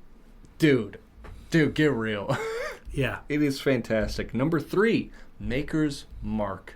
You want to talk about American bourbon? There is nothing smoother and more charming than Maker's Mark. You get that dipped red wax on the top. It feels like I'm royal every time I open a bottle. I'm like, dude, this is it. Number 2 on my list is something I just discovered this year. It's called Tin Cup. It is an American whiskey and bourbon company. It's so smooth. Yeah. I mean, I would hazard to say it might be the smoothest whiskey on my list. Interesting. At number 2, Tin Cup is phenomenal as a whiskey, even in its bourbon form. It's fantastic. I think you're going to be charged, I think it's $30 to $40 for a 750 mil of it. But it's fantastic. And that was your number 2? That is my number 2. All right. That brings us to the big number 1. The number 1 reveal. And my number 1 is the shot that I do with my friend Taylor as Maker's Mark. There you go. There you go. Now, here's funny. Quick story. I had a friend in college. His name was Carl. Now, Carl, like, when you have a group of friends, there's always that one friend. And I'm not talking about that friend that's your asshole, because you're just like, oh, yeah, that guy's a real asshole, but he's my asshole. Sure. He was not an asshole. He's just kind of a weird, eccentric kind of guy. Funky dude. Where it's just like, kind of on the surface, if I'd see him, I might just kind of stay away from him. Sure. But because he kind of got swallowed up into our group of friends, that's our guy, man. Yeah. So he would always drink Makers. And I'd be like, God, what a weird dude. Drinking, the top of the thing looks like a candle. What is he doing? Right. And like, I never thought of it. And then one night he's like, oh, you want a shot of my Makers? And I'm like, sure, Carl. Yeah, I'll have a shot. And I had a shot, and I'm like, I've been missing so much. Like, what am I doing? My man Carl knew all along. He knew. He should have told me. He should have told me. My man Carl totally knew. And I've been a Makers fan ever since. And it's then, really, really smooth. You know, when one of my bartenders was like, want to do a shot? You want Makers? I'm like, yes. Yes, I do. Yes, I do. Yeah. And that's our shot. I think it's 94 proof, too. I think so. I think it's an overproof bourbon. It is. Yeah. Yeah, most definitely. Yeah, I enjoy it very much. It is really, really smooth. Makers is good. So when that was near the top of yours, I was like, okay, yes. my man. Yeah, absolutely. The number 1 on my list is the Jameson Black Barrel. Oh, I've had that. That is excellent. It is fantastic. That's why I have 3 different Jamesons on my list, is because I wanted to separate them and put them where I believe they should be, in my opinion. Yeah. Of course, all these lists are subjective. So oh, for sure. If you think differently, let us know. That's totally fine. But that Jameson Black Barrel, it's got to go above the Tin Cup. It's got to go above the Makers for me. It's so flavorful and smooth. Of course, I believe it's one of the pricier ones you can get from Jameson. I think so. It's so worth it. Yeah, it's very good. It's very smooth. Yeah, so that one definitely tops my list. They do a Jameson has like a Jameson 22. I think it's a 22-year-old, and it's like $300. So that is kind of their top of the line. Yep. But the Black Barrel is like mid upper tier for that, and Black Barrel's excellent. It's fantastic. Yeah, so that's my definite number 1. That's awesome. I love that. Well, yeah, that was our top 10 list. Hopefully you guys enjoyed that. Once again, we always tell you we love engagement. We love talking to you guys. So if you have a whiskey that we missed, please share it with us. And if we have not tried it, number 1, we may jump around like 12-year-old girls getting super excited, and then we're going to go out and get some. Sure, certainly. That is likely going to happen. So please share some of your favorites with us. And we now move on to another segment. We've been doing this for a while as well. Review Preview. A review movie preview one. Last week I didn't see one, so I told you about a lot of Italian mob movies. And some good ones at that. So hopefully, if you hadn't seen a couple of those, maybe you put those on your list. This week, I actually saw a movie. Hey! Oh. And it was excellent. It's called Fight or Flight. So if you're a fan of like Train to Busan or Snakes on a Plane, this was like those 2 movies in a blender. Utter chaos. That's grand. So a mercenary takes on the job of tracking a high-value asset known as the Ghost on an international flight. Realizing the plane is filled with assassins assigned to kill them both, the pair must work together in a fight for their lives. Stars Josh Hartnett, Kathara Chandran, and Katie Sackhoff. It was fast-paced. It was fun. It was incredibly over-the-top, like those old-school karate movies. I enjoyed the hell out of this movie. I give it a very, very solid 7.8 out of 10. Nice. It just from minute 1, like, you're just into the life of this guy, and he's a hot mess. He's kind of a spy on the outside of his career and just like drinking a lot and whatever. And all of a sudden just gets himself wrapped into this job. Right. And it's just chaos 40,000 feet above the Pacific Ocean. Good. It's so good. It was so good. So I highly recommend it. I think you guys will definitely enjoy it. And a preview and a movie hopefully I might see this weekend is Ballerina. Ballerina is an upcoming action thriller film that is the 5th film in the John Wick franchise. Ooh. So it's serving as a spin-off set between John Wick 3 Parabellum and John Wick Chapter 4. It stars Ana de Armas, Keanu Reeves, Lance Reddick, Norman Reedus. Ooh, nice. Is an addition. Very That's good. a really solid addition. Lorenzo Izzo and Ian McShane. The film opens Friday, May 23rd. And that is, if you're listening to this Saturday morning, it's open. It's here. It's out. Go see it. I'm excited. John Wick could do a million films. Sure. I'm in. I'm completely in. And I think they're going to do some of these spin-offs based on the last one and what happened. I think there'll be some spin-offs. And this one I'm kind of excited for. Yeah. I'm kind of excited for it, so I'm definitely looking forward.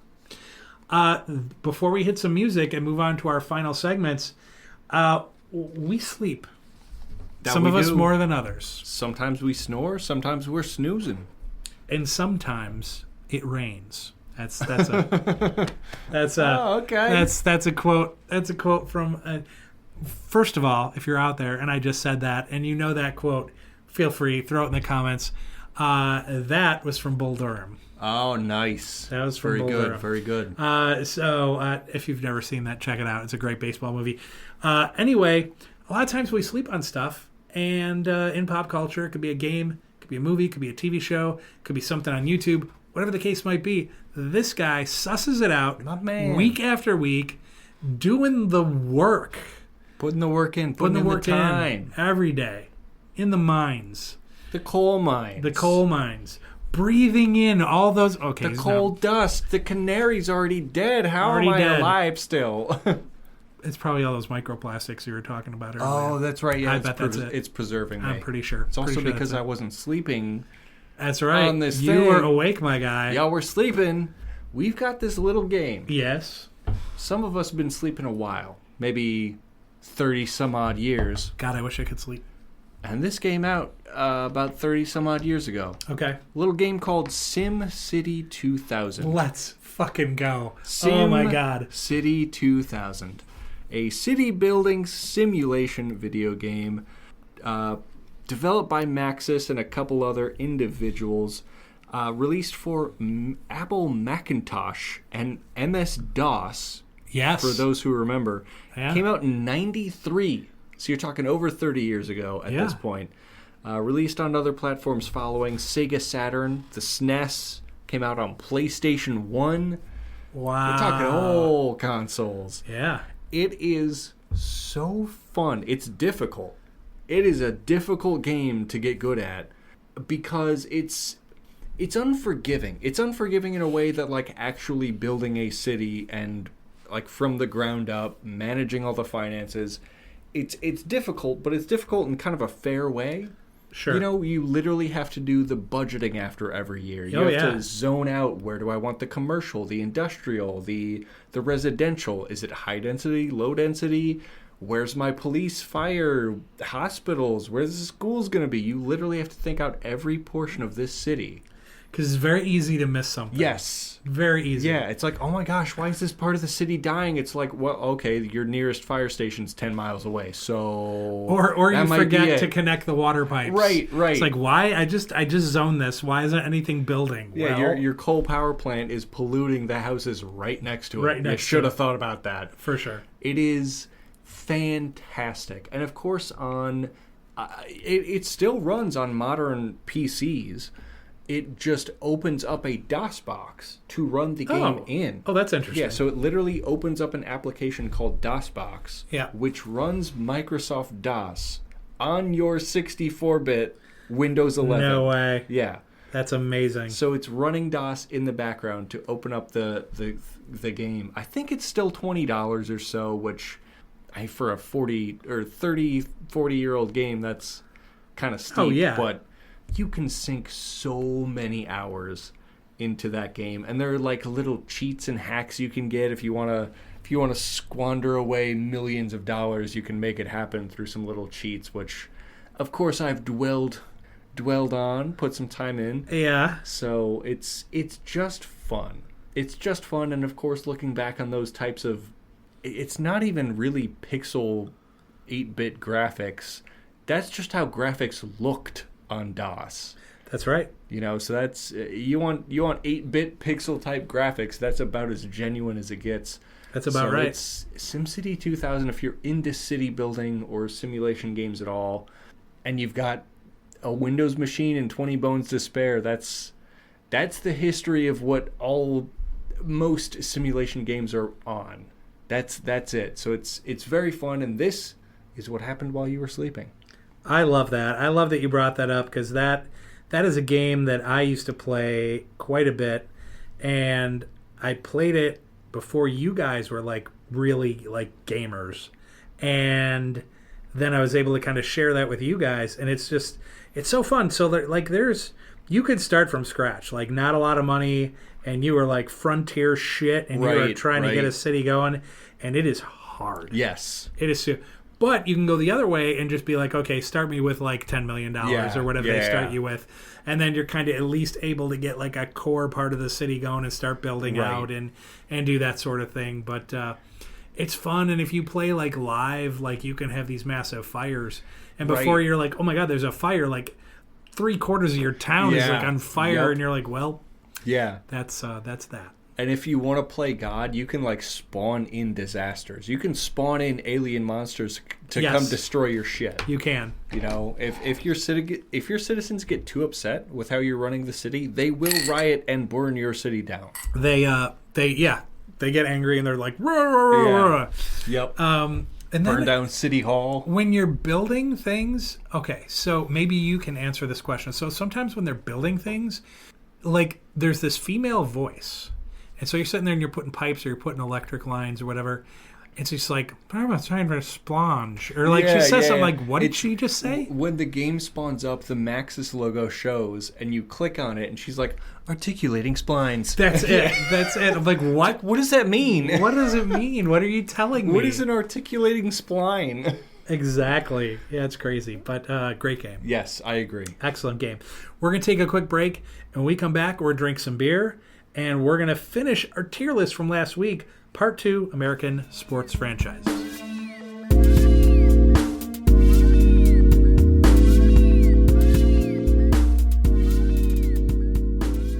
All right, everybody, we are in the home stretch of the Mark Mo Show.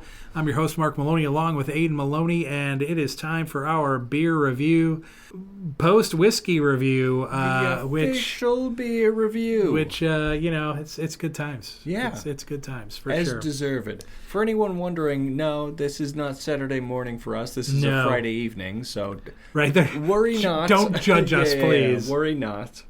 But at any rate, why don't you tell the fine folks about the beer we're reviewing this week? The beer we are reviewing is the Slow Melt Pale Ale by Half Acre Beer Company, which I believe is a regional company out of Chicago, Illinois. God bless their souls. This is an American Pale Ale, 5.8% ABV, respectable. Their quote from the Half Acre Beer Company, we're not sponsored, by the way. We're introducing a new pale ale to our everyday lineup for 2025 that pushes forward a contemporary hop profile for the West Coast style. Now, we will be the judge of that today because we are the official beer reviewers. Indeed. So, this Half Acre Slow Melt American Pale Ale, Slancha, we'll be trying for you today. Let us know in the comments, what are you sampling today? Ooh, definitely got the citrus notes right away. Oh yeah, that's lime. Mm-hmm. Yeah, that's grapefruit. I would give it. Okay. Grapefruit for sure. Here's the deal. I'm not the biggest IPA guy. However, because a lot of times you get those bitter notes, you get a little bit on the palate afterwards. Yeah. I'm not getting it from this one. Well, this is not an India Pale Ale. This is an American Pale Ale. But it still has that hoppy, grapefruity notes. But you're right, it does not sit on the palate. Not as strong. No way. No. That is enjoyable. Yeah. It's not light as a light beer goes because it is still full flavor. Yeah. But I get why it's called a pale ale, American pale ale, but it's lighter than an IPA, right? Like the hops are toned down. It's grapefruit juicy, in my opinion. I enjoy it. I do too. That's is an excellent beer. That is a crushable summertime, like get in from the house after mowing the lawn, like grab you one of these, right?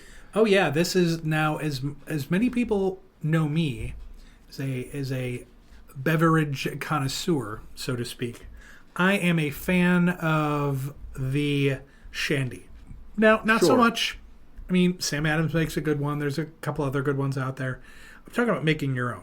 You know, with the fizzy lemonade and a lager and putting them together, whatever. Like, this is a good replacement. Like, if you don't have the stuff to make your own shandy, but you have this in the fridge, this will do.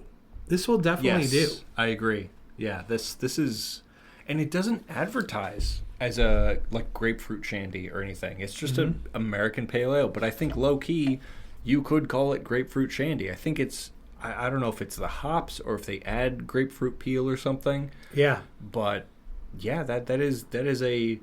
I don't want to call it sweet, but semi-sweet grapefruit juicy ale. And I'm kind of a fan of the design on the can. It's very neat. I like looking at a lot of these, especially when you're talking about microbrews or your local breweries, anything like that, when they come up with some of this design. So Half Acre is based out of Chicago, I believe. And this slow melt, like if I'm having some gummies right now, this design's it's gonna trip me out a little bit. The can art is like psychedelic candle melting butterfly eyeballs. No doubt. And the fun part is, a lot of times with these microbreweries, they will find a local artist to make these can designs for them. Okay. And that's super fun. It really is. I love the design on this. Like, ultimately, it makes no sense to me, other than it says slow melt and there's this melting candle. Right. And this butterflies, apparently, that have these eyeballs. Looks like an Eye of Horus thing. Yeah. I dig it. It's really cool. Very neat. I enjoy it. I like its citrus, grapefruity background. Definitely. I like the fact that it's full-bodied, but it's not overwhelming. Yep. It's hoppy, but not overly hoppy. No, there's not much bitterness at all. I'm giving that a 3.5 out of 5.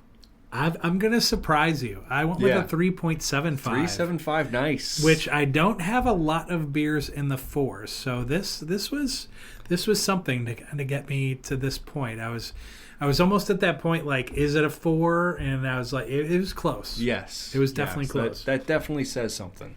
Well, outstanding selection. This is, once again, Slow Melt Pale Ale from Half Acre. Go out and get some. We're not sponsored, but we do recommend it. We do definitely recommend it. Which then brings us to our final bit for the show. We did American sports franchises. So we did a part 1, and we are now on to a part 2. And sometimes there are, I don't know, some of these, like, the list can just get too big. Sure. So you break them up a little bit. And I think this was fair to break this one up. American sports franchises. And I made it clear it's American because, to be fair, you have, like, German soccer leagues, like Bayern Munich and Italiano and Spain. And you have Premier League, and you have a lot of other stuff out there. So we wanted to be fair because we included all that. Oh, Lord. Australian rugby. You've got Australian football. Absolutely. You've got Irish All Blacks. rugby. Yep. Oh, yeah. I mean, it would be too much. And at some point, maybe we'll do a tier list that includes other more international. We could even do sports as a tier listing. We could. We could do that. That could be fun. That could definitely be fun. Because, by the way, fun. Australian football looks really cool. It looks awesome. Yeah. It looks amazing. And so the tier listing we've been doing just as a break because, like, these last segments, normally World of Weird News. Wait, let me do that properly. World of Weird News. That usually occupies the final spot. Sure. But sometimes we switch it out and we do some different stuff. Keep it fresh. Febreze Brothers. Fresh start. It's the last one, Alan. So we're now on to part 2. So here we go. We have just enough time. We'll do a little back and forth on this, and we'll grade it out. And maybe, time allowing, we will kind of just refresh our grades from last week. Yes. And then this. Absolutely. And I have this format where I put it on the socials. I have the last one that we did, the last tier listing. I already have that broken down in a graphic. So I'm going to start posting these online because I just think they're fun. Yes, absolutely. So here we go. This is American sports franchises part 2. Yes, this is tier listing. Tier listing. Which is kind of an AK219 we did not years ago, but about a year ago we started it. And it goes from F, being the worst of the worst Fail. of the worst tier, D being bad, C being mid, Mid. B being good, A being great, S being the best of the best. Of the best. And that's how we rank them. That's how we rank them. So we're going to start right away. The New York Giants Football Club. Ooh, New York Giants. I love me some Eli Manning. I love that they beat Tom Brady's bitch ass. But as a franchise, they're not fantastic. I would give them a B- just because I'm biased. I'm going to say they're kind of mid. I would say C+. I could go C+ with you. You go C+ with the Giants? C+, yeah. I mean, how the hell do you trade Saquon Barkley? That's so true. Oh, my They gosh. fumbled Saquon Barkley. Oh, that's a fumble. That's a major fumble. And that's a great analogy, by you should use that. Sports analogies. The Carolina Hurricane. Carolina. Currently in the playoffs. You know, are they the individuals who killed the Hartford Whalers? They're the guys. So I love the whale. I'm a big Hartford Whalers guy. I've always supported them. I know whaling is bad. Okay, you don't have to tell me that. I know whaling is bad, but I don't think that's what they're promoting. No, the Hartford Whalers as a team, the color scheme, the vibe, just so good. Being out of Hartford, bro, right, is so much better than we're the Carolina Hurricanes. Yeah, what do Hurricanes do? They kill and displace people. So fuck you. Hartford Whalers, I'd give an A. The Carolina Hurricanes, C. So you splitting the difference? C, you wanna? Split the difference? I mean, the Whalers were A. They're C. Do we say B? Do we say B even? I think we Perhaps? We could go B even. I think it's fair. On the Hurricanes. That's fair. The Atlanta Braves, the Bravos. The old Bravos. Atlanta doesn't really win a lot of things. I think the best Georgia sports are college athletics. Yeah. But the Braves have always been a strong... They've always been a strong team. Always good. And of course, they were stupid and let Freddie Freeman go. How the hell do you do that? That was dumb. That was dumb. But for some reason, all the good players go to fucking Los Angeles. That's right. LA's like money. Yeah. Like Mr. Krabs running a baseball team. Money. Why did you open up a second Krusty Krab? Money. Money. I like the Braves as a franchise. I think they've always been strong. I think they're, except for the Freeman trade, I think they're quite level-headed. Maddox, Smoltz, and Glavine. Dude. I mean, I can't remember any other rotations that have had 3 aces in it before. That's insane. That's nuts. Yep. A for Atlanta? I think it's an A. It's an A for Atlanta. I think it's an A. Congrats, Bravos. Yeah, you've earned it. You definitely earned it. This is one that's it's tough. Chicago Bulls. Oh, fuck, dude. Because what other team three-peats twice? Right. And had he not stepped away from the game, that's 8. Yeah. That's 8 in a row. Right. That's Boston Celtic shit. Yeah. That just doesn't happen.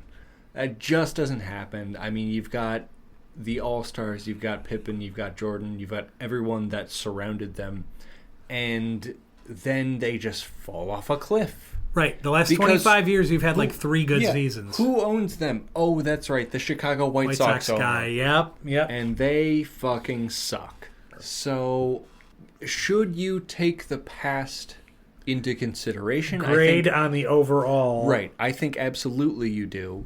And I think that era of the Bulls is S tier. I think that decade. Oh, for sure. That decade of the Bulls is S tier. They own the decade. And I think everything around that has been arguably C.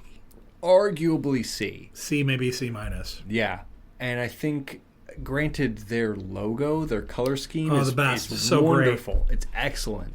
So you split the difference. You're talking somewhere between B and A. I think their style alone gets them somewhere A tier.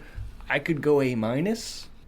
Due to lack of playoff success, I'd probably say B plus. B plus. That's fine. Yeah. I think their recent failures have earned them not A tier. Right. Although, to be fair, they have these young guys now, and they really picked up steam at the end of the year. I have a feeling they're making a turn. Like, I think something good's coming. Right. But I thought that once before. That's where they true. had what they had. They true. had Ben Johnson. It was Joakim Noah. It was Kirk Heinrich. Like, that team, Derek Rose. Like, it looked like that team was going to win something. Right. I was like, oh, that's what we were waiting for. And then they were really good, and they got to like an Eastern Conference final, and then it was like nothing. Yeah. Like, holy shit, that sucks. With most of these franchises, as are fruits or vegetables, you become rotten from the top down. Yes, correct. You become rotten from the top down. So, I mean, as biased as I want to be to give them an A, it's got to be B plus. Denver Broncos. The old Broncos. You've got the Elway era. You've got the Manning era. Yes, you do. And you've got all the weird things that happened in between, but we don't talk about it. But we got good stuff happening now with Cope Payton, so... Oh, man. My bias is saying A+. My heart is saying A. Because they've been fantastic. They've gotten their rings. Right. They've had their successes. I just... What negative things can you say about the Broncos? Not too many. You've got that weird Russell Wilson thing that happened in the recent years, but Russ just has that weird thing about him. Yeah, he does indeed. So A? I want to go A+. I feel like they're close to S level, but just due to a couple of wonky periods in there, it's enough. Wonk. It's enough to just grade that down, but I'd go A+. I'm thinking A+. I can agree with that for sure. Awesome. I love that. We're now on to the Milwaukee Brewers. Oh, the Brewers. I have nothing against Milwaukee. I know, regionally speaking, they should be our rivals, being the Chicago Cubs fans we are. But they're really not our rivals. When I grew up, they were in the American League. Yeah. They used to be against the White Sox. Right. I used to love them. Right. Stormin Gorman Thomas and Harvey's Wallbangers and Paul Molitor, Robin Yount. I love those dudes. Yeah. They were great and came so close. Yes. And then like some of these, like Craig Counsell, who's now the Cubs manager, he was the Milwaukee guy. I have nothing against Milwaukee. No, I really don't. I love them as a team. I love that they turned the M into a mitt for their logo. I think that's so cool. That's fun and it's cute. And when they hit a home run, the little Milwaukee Brewer guy sits at the top and he comes out of a beer can and slides down this slide. And like the whole thing is like so cool. It's good. Yeah. It's good. I want an A. I'll give you the A. I really will give you the A. Yes. Yeah, I am a Brewer fan. Toronto Maple Blue Leafs. Oh, the Maple. For you Canadian fans of our show, we love you guys. We really love your country. But I envy your national health care. Oh, for sure. No shit.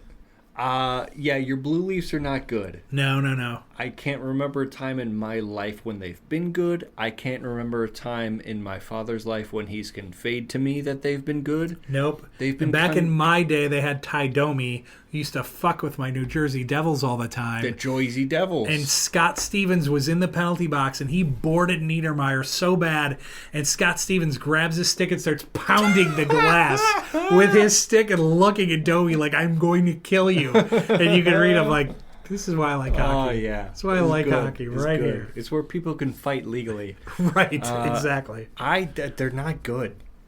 No. They've never been good. I'm thinking C-. You could argue D, and I would take it. I'll give it C- just based on the fact they're in Canada. It's a goddamn Canadian sport. That's true. So I'll give them the C-. Yeah, and they got kind of a cool logo. That's true. Baltimore Orioles. I like the Orioles. They've had... Cool logo. Yes, cool logo, cool vibe. Baltimore as a sports city is admirable. I think they've struggled. In my lifetime, they've struggled. For sure. Recently, they've been kind of hot and cold, which I can appreciate. Some teams get like that. I don't know much about their ownership or management specifically, but I kind of like, I would say like B for Baltimore. B for Baltimore. B for I agree with Baltimore. that. I was thinking BB minus. I'll go B. Yeah. Absolutely. Chicago White Sox. F plus. The only reason they get the plus is like, oh, we won the fucking series in 05. Okay, cool. Great. Well, how long ago was that? Are you counting? Yeah. F plus. I give them the F plus because they're on the south side over by Rico Benes, my friend. And by the way, Rico Benes, if you're in Chicago, south side, 26th Street. Not sponsored. Not sponsored. Best sandwich maybe ever. Breaded steak sandwich. You can get the Sicilian beef. You can get the chicken parm. Great place. You get the jardiniere on the bread steak? Dude. Holy. That's hot. That's and hot. They serve beer, too. Whew, they do. New Orleans Saints. The New Orleans Saints, here's the thing, okay? You got the Breeze era. That's true. You've got the Breeze era, and that's fantastic. Drew Brees, fantastic quarterback. Really short guy. But here's the thing. The New Orleans Saints and the Chicago Bears are not direct rivals. They are not. Nope. But they have some of the most chippy, dirty battles Yeah. I've ever seen in the NFL. Yeah. Oh, yeah. Oh, Second only to Chicago versus Green Bay. I would agree. The New Orleans Saints are just, and you could blame this on Sean Payton because there was the whole... Oh, that whole thing. That whole thing. But the New Orleans Saints, you sons of bitches, I like you, but I really hate you. Uh-huh. So and granted, they've just been good. They always find a way to be okay. At least decent, yeah. So At maybe least they're okay. mid. I'm thinking maybe C+. C+, I'll do that. I'm totally good doing that. Yeah. Pittsburgh Penguins. Penguins, just let Sidney Crosby retire. I mean, dude. So much talent to just be mid. I mean, it's crazy. How do you have all of this talent and all of the talent goes otherwise and does better? Yes. How can you manage that? Yep. I mean, granted, what do they have, 3 and 6 years? That's it. All of that talent, you should have had 5 and 6 years. Yeah, You should have been should have run that table. dynasty. Yeah, oh yeah. You should have been that dynasty. You found a way to fumble it every time. As far as a sports city goes, Pittsburgh is phenomenal for having such a low population. Oh, for sure. Oh, yeah, love it. They are. I like the Penguins. I root for the Penguins. I have nothing against them. They don't click. Yeah. They don't click. B minus maybe? I'll go C+. C+. C+ is fair. Pittsburgh Penguins. Yep. Maybe get some more dubs, then we'll talk. I absolutely.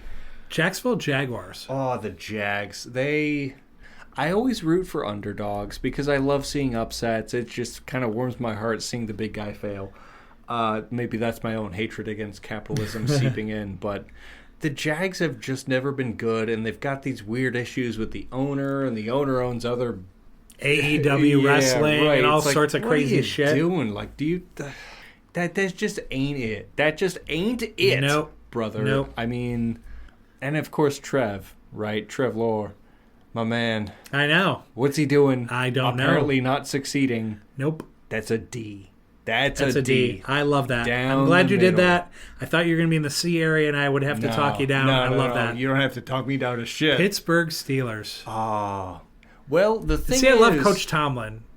A.K.A. Foreman, if you're a House fan. Yeah, exactly. MD House. House MD, rather. But I like the Steelers because the Steelers have never been in competition with the Bears or Broncos directly. Right. Correct. And I like the Steelers. As a third team, I like the Steelers. They had the whole Bradshaw era. Then they had the Ben Roethlisberger era. The Ben Roethlisberger era kind of got tainted because of his dog shittery. Yes. But they've always been good. You want to talk Mike Tomlin era? Mike Tomlin's never been under 500. Nope. You want to talk about a good sports franchise? It's the Pittsburgh Steelers. It is. Fucking Iron Curtain, right? It is, yeah. They are. This is A territory for me. I'll let you determine what to do with A. A solid. A solid. A solid. I love it. Chicago Bears. Great Great history. Yeah, great history. Most Hall of Famers. Yeah, most Hall of Famers, detailed history, 9 NFL championships, if I remember right. More than that. 11 if you're counting championships versus Super Bowl. Sure. I think it's 11. Yeah. So you got that plus the 1985 Super Bowl. Yep. And then you just have the dog shit era. Yeah, 2006 with Urlacher and Briggs and Brown and all those guys. Great team. Like, I feel like they should have won 3 Super Bowls with that team. They should have. And because they had a shit quarterback, they never did it. You've got Rex Grossman. You've got Kyle Orton. You've got these shows. Mid-ass fucking quarterbacks. Oh, my God. And then all the GMs that never drafted anyone good. I mean, I'm talking C+. Yep. I'm fine with that. Yeah. I'm fine with that. Their history's great. Recent history, not great.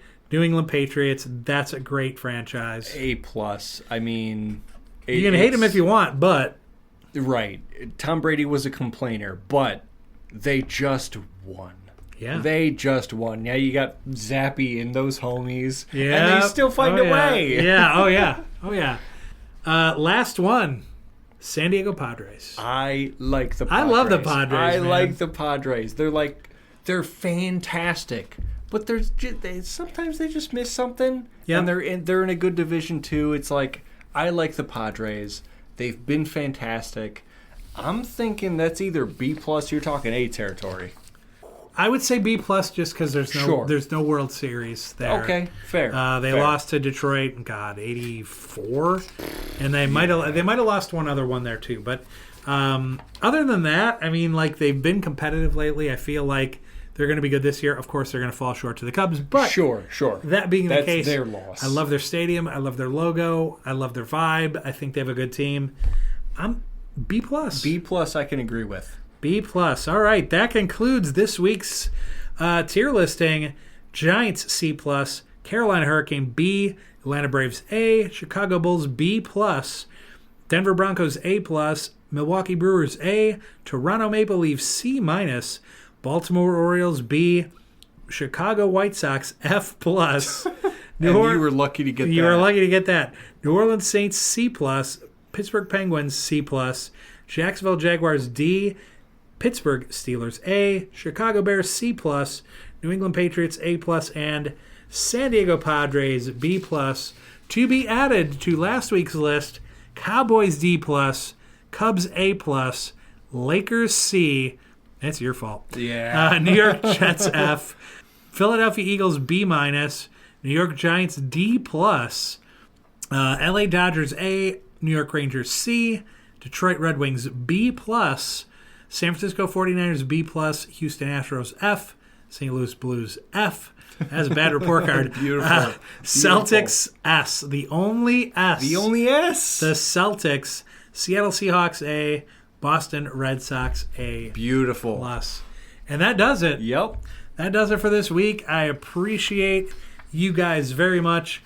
I would like to thank Curry Ford of Valpo, Curry Buick GMC, Jatonia Greek Grill, Valpo YMCA, Simcoe Signs, Smoketown Blues Barbecue, The Entertainer Magazine, The Care Place of Valpo, and, of course, my guy here, Aiden Maloney, and Aiden spelled the right way.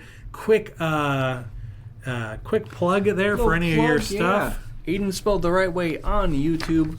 Fun gaming content. It might just be up your alley. Check me out.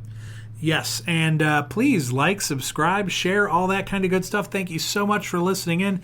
And once again, check out my radio show After Hours, WVLP.org, Tuesday nights at 9 p.m. Central Standard Time, Friday at 4 p.m. Central Standard Time. Thank you so much for listening in. We'll catch you next week.